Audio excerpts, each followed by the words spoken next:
Vamos à questão 19, na tela.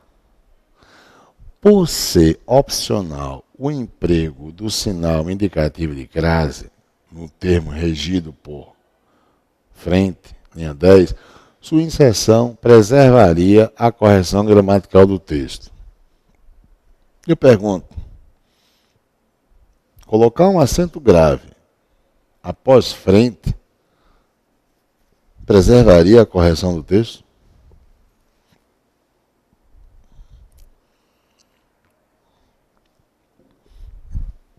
Falso, não é isso? Falso. Não preservaria. Imagine, vamos lá, eu meto um acento grave aí. Vamos lá. Joguei o acento grave, tá vendo? A aventuras. Eu estarei dizendo que eu tenho a preposição a e o artigo a. Qual é a palavra que segue? Aventuras. Esse artigo a, uma vez que o primeiro é a preposição, o segundo é o artigo, estaria concordando com o substantivo aventuras? Porque artigo concorda com o substantivo. Não, claro que não. Então, é sinal de que não existe o quê? Artigo para o substantivo aventuras. Se não existe artigo, consequentemente é só preposição. Então, não teria acento indicativo de crase, né? Então, o que ele afirma aqui, ó, por ser opcional o emprego do sinal indicativo de crase, não é opcional. Não é. Agora, eu que pergunto a você, e quais são os casos opcionais do acento indicativo de crase? Quais são? Essa aqui já está errada, porque não vai preservar correção gramatical nenhuma, não é isso? Ponha logo falso na questão. Agora, quais são os casos facultativos? Vamos lá, deixa eu mostrar para você. Bem, meu patrão, se eu disser para você isso assim, ó, aspiro a sua proposta, com acento indicativo de crase. Temos aspirar com a ideia de desejar. Não é isso? Temos aspirar com a ideia de desejar. E assim sendo, lembra? O verbo é transitivo indireto. Então, vai pedir a preposição a. Aspiro a algo. Ok? Aspiro a algo. O a é a preposição. E o algo seria a sua proposta. Até aí tudo bem? Que bom. Então esse a seria o artigo, né? Raciocina. Para que haja um caso facultativo de crase, ou eu vou deixar como condição facultativa o uso da preposição ou o uso do artigo. Então, observando o exemplo, circule quem seria optativo. E eu diria a você que é o artigo. Ou seja, eu não posso ter a possibilidade de tirar a preposição. Porque se eu fizer, eu estarei o quê? Eu estarei comprometendo a regência do verbo. Enfim, aspirar com a ideia de querer. Aspirar com a ideia de desejar é VTI, pede a preposição a. Então esse a vai ter que ser mantido. Ele é uso obrigatório. Agora, a condição optativa é do artigo. E isso gera como consequência a opção de empregar o acento grave, se usarmos a preposição com artigo, ou a opção de não empregar o acento grave, se ficar só com o uso de quem? Da preposição. Está claro? E aí você vai ter que perceber que é caso facultativo o uso do artigo. Quer ver? Aspiro a sua proposta, aspiro a algo a mais a sua proposta. E, sem um acento grave, aspiro a sua proposta sem um acento grave, seria aspiro a algo, a preposição, mais, olha o que eu vou fazer, presta atenção na tela. Sua proposta. Deixei de usar o artigo. Ele é facultativo. Ok? Tranquilo? Bem, essa é a argumentação para compreender o uso facultativo do artigo, que gera como consequência o uso facultativo de quem? Do assento indicativo de crase. Isso é uma das regras.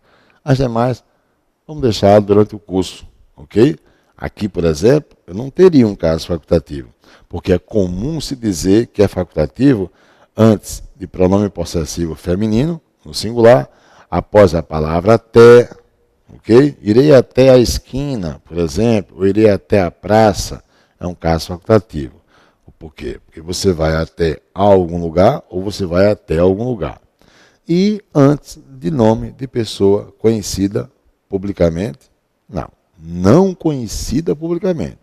Se for conhecida, eu não vou poder usar o artigo, eu teria só a preposição. Além, claro, desses casos, você vai encontrar exemplos facultativos como, permita-me, se eu disser assim para você, haja vista a situação, e o texto continuaria. O haja vista a situação. Ok? Por exemplo, é um caso facultativo.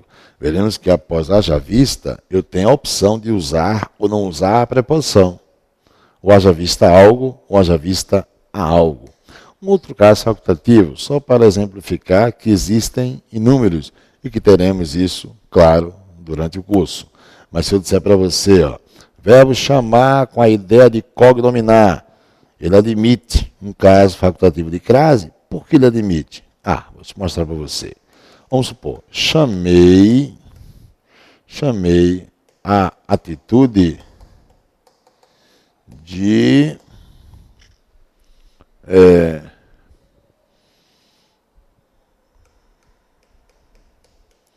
revolução. Chamei a atitude de revolução. Eu tenho ou não tenho um caso facultativo de crase? Tenho, meu patrão. Chamar com a ideia de cognominar. Chamar com a ideia de cognominar. Admite tanto a transitividade direta, aqui, por exemplo, se eu empregar a transitividade direta, a atitude é o objeto direto. Mas o que é de revolução? Quando se empregar, chamar com a ideia de cognominar, ele admite tanto o uso de objeto direto, que é o caso, seguido de seu predicativo. O predicativo é a leitura que eu tenho do referente, que é a atitude, que pode estar preposicionado ou não. Ou seja, chamei a atitude de revolução ou chamei a atitude de revolução. Ou então, você pode optar pela transitividade indireta. E claro, ele vai pedir objeto indireto. E aí você vai ter VTI, não seria chamei algo, chamei a algo, e aí você teria a preposição a e o objeto seria indireto. Então, cuidado com esses verbos que tanto admitem o emprego de uma transitividade direta, como admitem o emprego de uma transitividade indireta e, claro, sem que haja mudança de sentido. Porque se houver mudança de sentido, eu não teria um caso facultativo. Nada será facultativo se houver mudança de sentido, tá claro? Exemplo, aspiro a rosa. E o outro diz, aspiro a rosa. Percebeu? Sem o emprego do acento grave, é o quê? É cheirar a rosa. Com o uso do acento grave, é desejar a rosa. Como houve mudança de sentido, eu tenho mais de um texto. E para que haja um caso facultativo, tem que se observar um único texto. Veja que o leque é grande com relação a quê? Ao uso facultativo de termos. Tá? Durante o curso, eu saio sequenciando item a item. Vamos voltar.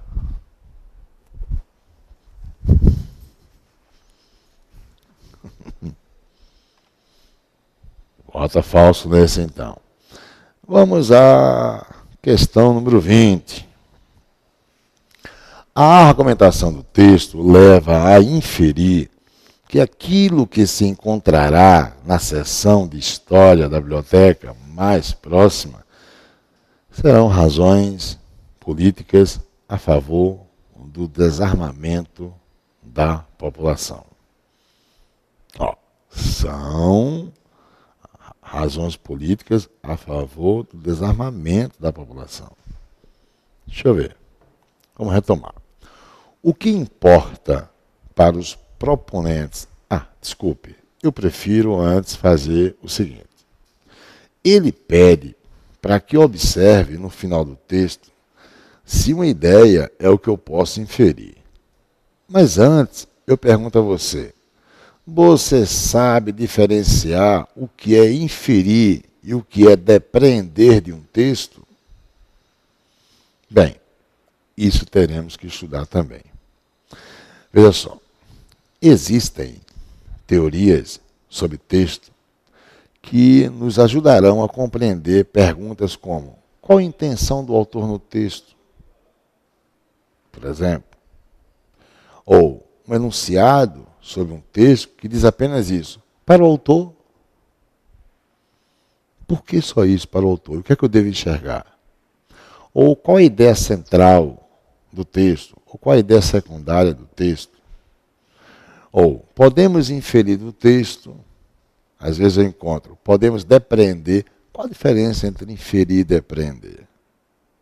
O que é a progressão temática no texto? Externa. O que é a progressão temática interna?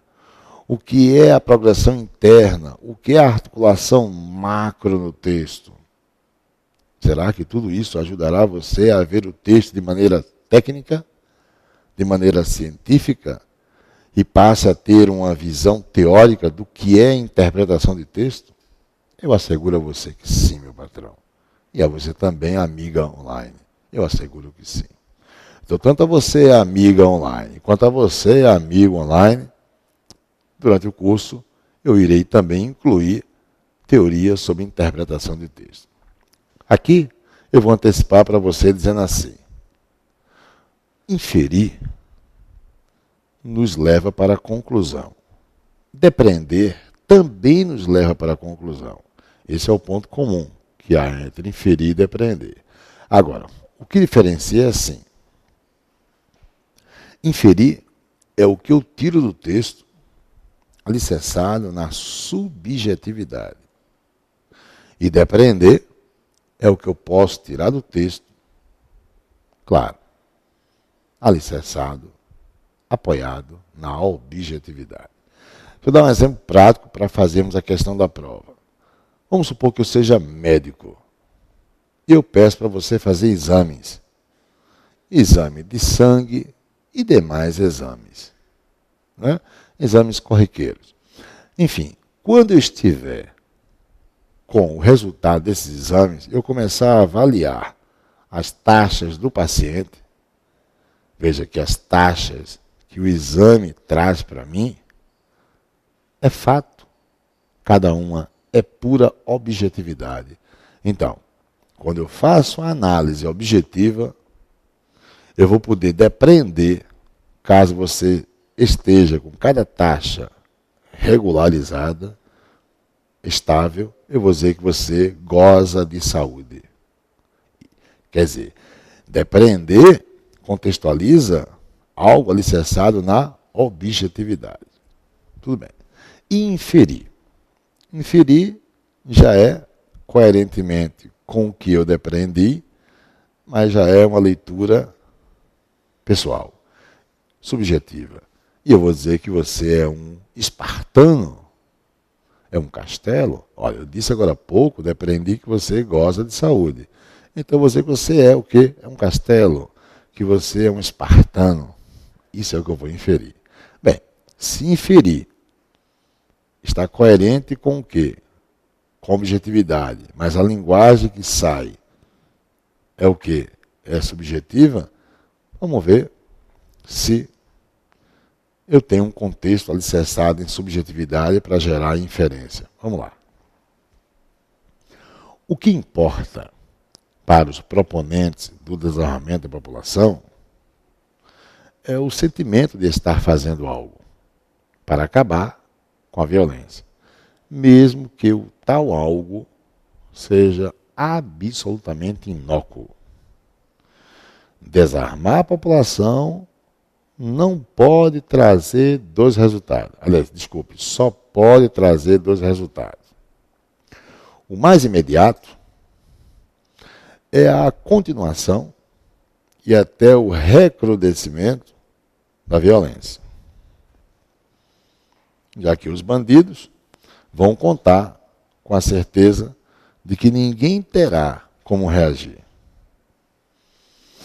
O resultado, mais remoto, mas nem por isso desprezível, é deixar a população indefesa frente a aventuras políticas.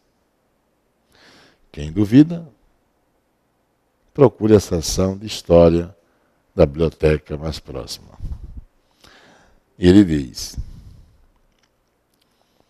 a argumentação do texto leva a inferir que aquilo que se encontrará na seção de história da biblioteca mais próxima serão razões políticas a favor do desarmamento. Seria o contrário. Seria a favor do armamento. Não é isso? Então você tem, duas ideias.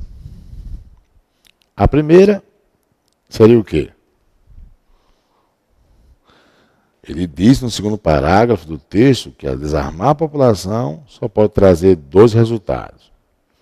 O mais imediato, qual é? É a continuação e até o recrudescimento da violência. Já que os bandidos vão contar com a certeza de que ninguém terá como reagir. O resultado mais remoto, mas nem por isso desprezível. Veja, o que é que eu falei? Mais remoto, mas nem por isso desprezível.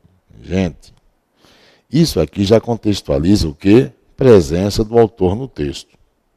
Se é presença do autor no texto, é pura o quê? Subjetividade. Ok? Pura subjetividade. Então, se o autor está presente, existem três classes gramaticais ricas em subjetividade. Anota essa observação. Observação. Há três classes gramaticais ricas em subjetividade: adjetivo, advérbio e conjunção. Ok? Expressivas classes gramaticais em subjetividade. Isso, regra geral. Não vou dizer que todo adjetivo seja o quê? Seja subjetivo. Não é? Nem todo ele. Se eu disser para você que determinada obra, ou casa, ou sei lá, mesa, a mesa, se eu disser para você, mesa barroca, se ela trouxer características do barroco, então o adjetivo é pura objetividade. Tá claro? Agora, se a inferência ela está alicerçada no olhar do autor sobre os fatos, ao usar a expressão aí, o mais remoto, mas nem por isso desprezível, esses termos que eu pinto de amarelo para você são adjetivos ou não são? E adjetivo converge para a subjetividade. E subjetividade, a inferência existe. Porque o olhar alicerçado na subjetividade, né? E não na objetividade, não na institucionalização. Agora eu pergunto, eu posso inferir isso? Pois bem, o mais remoto, mas nem por isso desprezível, é deixar a população indefesa frente a aventuras políticas. Quem duvida, procure a seção de História. Bem, procurar a seção de História da biblioteca mais próxima é procurar por recursos objetivos. É ou não é? Mas a visão é isso ser remoto, isso ser, aliás, desprezível, que é subjetividade. E a questão que é o quê? Leia. Falso, não é isso? Completamente falso. Tá? Põe aí. F. Então, o que eu grifei não seriam razões políticas a favor do desarmamento. Bem, permita-me acrescentar que haverá outros modismos, ok? Haverá outros modismos durante o curso. O que é que eu chamo de modismos? São coisas que não deixam de estar presentes nas provas públicas. Para esse seu concurso, você tem que levar na hora da prova coisas como os policiais voltaram para confirmar ou para confirmarem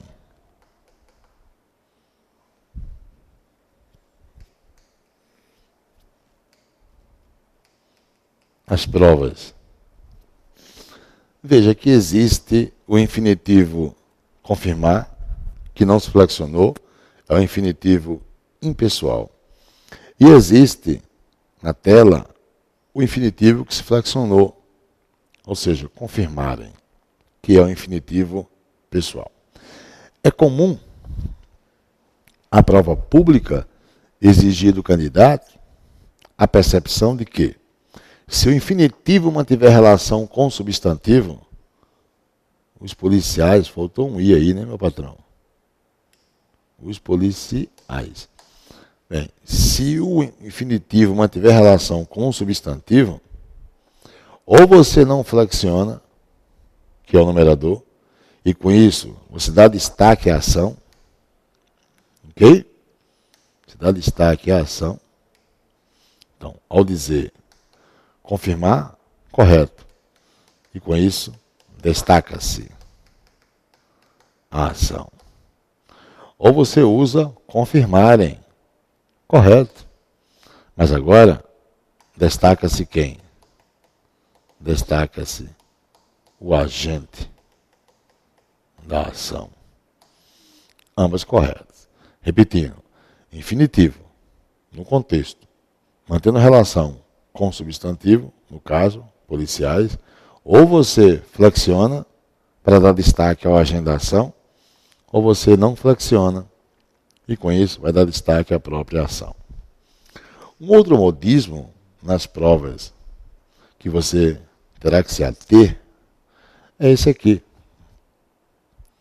Se eu disser quando os investigadores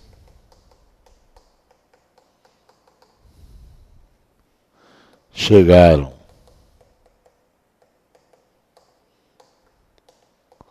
ao local do crime,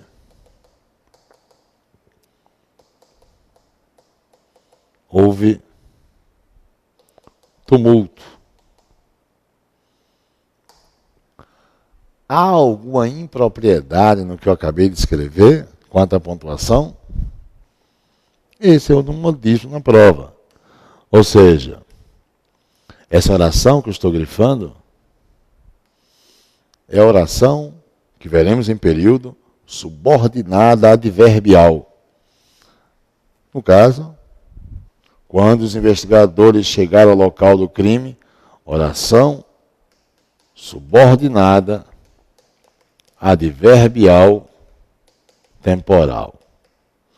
Não há oração subordinada sem que haja oração principal. Houve tumulto, é a oração principal. Não é isso? Houve tumulto, é a oração principal. Pois bem, Quando a oração subordinada estiver deslocada, ou seja, vier antes em relação à sua oração principal, a pontuação é obrigatória. Ou se usa vírgula, tá vendo? Usando a vírgula, ou você usaria travessão ao invés de vírgula. O que não pode é não pontuá-la. Isso é outra realidade comum na prova. Como também, se eu disser para você, quando os investigadores chegaram ao local do crime, cuja demarcação foi cuidadosamente apresentada ao delegado, ponto. E não concluir dizendo houve tumulto, é não gerar o paralelismo. É dar um ponto final sem ter concluído a ideia primeira. Isso é quebra de paralelismo. Okay? Isso também é cobrado em prova pública, onde ele diz, marca alternativa que apresente texto truncado ou com quebra de paralelismo. Ok? E aí? Como é que você saiu? Deu para acompanhar o que pouco a pouco nós procuramos argumentar para você, trazendo como modelo uma prova anterior? Bem, a proposta do curso é essa. Montar pouco a pouco o quê? Montar em gradação o quê? Uma teoria, a cientificidade, a objetividade e, claro, sair trazendo, concomitantemente, trazendo para você, ou em paralelo, melhor dizendo, trazendo exemplos tirados de provas da comissão. Esse é o nosso propósito.